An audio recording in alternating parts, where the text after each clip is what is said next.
overlay and underlay concepts in networking for beginners. Let's understand this with a very simple analogy.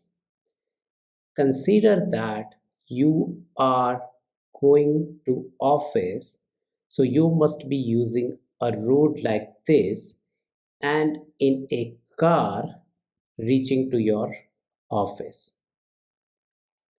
In the same way, your neighbor may be using a bicycle using the same road and going to a park. So while driving on this road, you looks like an overlay riding on the road, and your neighbor can be another overlay riding bicycle going to a park. Perhaps your path is going to work, whereas your neighbor's path is going to the park. But you both are using the same underlay infrastructure, like the road in this case, but doing completely different things. Means you are utilizing the underlay for completely different purpose. Likewise, there could be hundreds or thousands of people who are using the same road but going to different places. Now, wear your networking hat for a minute and consider this overlay 1 as one application. Let's say application 1. This can be application 2.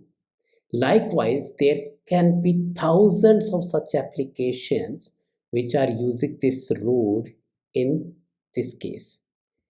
So let's take the same example and build a similar road, but in this time with routers and switches, and there can be an application instance which uses this network as an underlay to perform its job. In the same way, like the road case or your neighbor's case, there could be another overlay network which is doing completely different things but utilizing the same infrastructure.